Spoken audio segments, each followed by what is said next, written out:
By law, you're dictated to a certain date, are you not, Senator? March 31st is the deadline because our state fiscal year goes from April 1st to March 31st. Why we had the first day of the fiscal year on April Fool's Day, I don't know, but it's always been that way. How far along are you?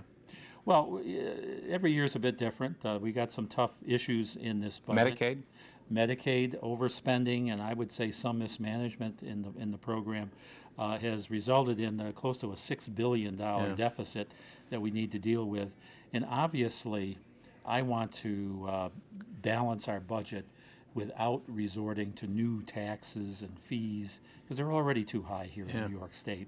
And I also don't want to balance the state budget by shifting more costs on the backs of local governments and county governments, because that really means higher local taxes, and they're already too high as well. There's a talk about that, shifting it over, just taking out of the state's hands and putting it on the counties and municipalities.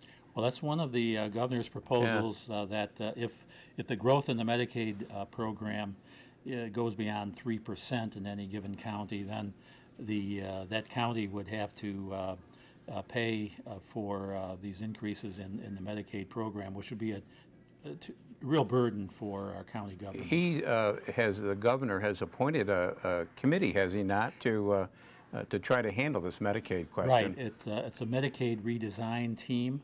We had one of those a few years ago. This is what's called Medicaid Redesign Team 2. Okay. He just appointed the members, and they're starting to meet.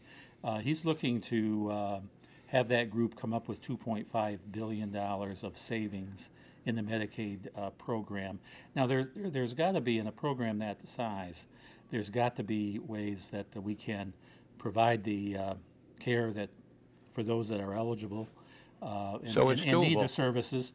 But can we do it in a more cost-effective way? Mm-hmm. And obviously, we're always looking to root out any abuse or fraud in the system as well. So you think you can do it? Well, I'm optimistic. We need to do it because the only alternative is to raise taxes and other revenues in New York State, and I think that's exactly the wrong direction to go. What about your priorities and the budget, Senator? Well, I've already outlined one in terms of getting through this budget with no new taxes and fees and without shifts to local governments. But in addition to that, I'm always very much concerned about a fair allocation of the state dollars. And what I mean is that upstate New York gets our fair share, right? Particularly in the area of school aid. We have in our area high-need school districts that have also low or average wealth school districts. They range from the Utica School District to some of our smaller school districts, central school districts out in the rural areas. They all seem to have the same issues, and that is low wealth and high needs. And so I believe that the school aid formula should send the money where it's needed the most, and it's at these types of school districts. So we'll be fighting for our fair share of school aid dollars. And also another important issue when it comes to the allocation of state resources is in the area of transportation funding.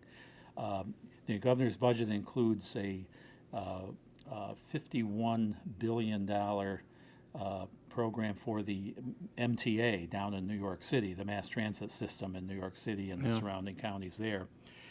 But upstate, for our roads and bridges, there's only $11.9 billion. And so we need to have parity there, and that will be another priority of mine in this budget. So often it seems, Senator, that it comes down to an upstate, downstate, New York City kind of a...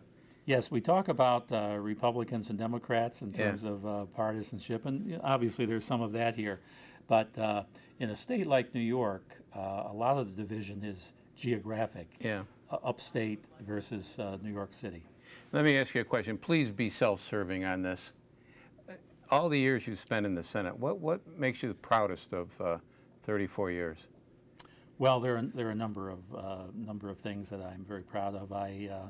You know, my first number of years in the Senate, I chaired the Energy Committee, and we developed a program. It's called Power for Jobs, which is low-cost economic development power, you know, for employers to create jobs and economic activity. And a lot of businesses in our region have taken advantage of that. I'm very pleased with that because economic development's always been a priority of mine. I was involved with the development of the STAR program, which helps people with their school taxes. And you know, the most satisfying part of my 34-year tenure has been in helping individual constituents with their problems with state government, whether it be a lost refund check at the Tax and Finance or any other problem that they encounter with state government. They call my office and we're able to untangle the bureaucratic I was going to say, mess. it's a huge bureaucracy. Right, and often it takes a state legislator to make the call on behalf of a constituent. I'm very, very proud of what we've been able to do. My staff and I have helped literally thousands of people over these 34 years. And I'd like to make sure that government, in this case state government, is actually working for people. And that's what I'm all about. It's got to be kind of a bittersweet experience for you, though. I mean, a successful career, and you've gotten such rave reviews at election time, and now calling it a career. Well, it's time, you know, because I do need to deal with health issues, and 34 years is a good run. Yeah. And I look back on that with pride, and also thanks to the people of my district who have supported me over the years and put their trust and confidence in me. So I look back with pride there, and but also we'll look ahead. I'm not going anywhere. I'll find other ways of being of service to our region, because I certainly want to continue in some capacity to help move our region forward. Any ideas? No, not really. Okay. We're so busy with the budget process right now, I haven't had time to focus. Yeah. But we'll have plenty of time for that later. But I just with, at this point, just the thought that I want to continue to help move our region forward. After December 31st, why don't you come up to Utica and do some TV, and we'll talk about things. I'd love to do that. Good. Thank you.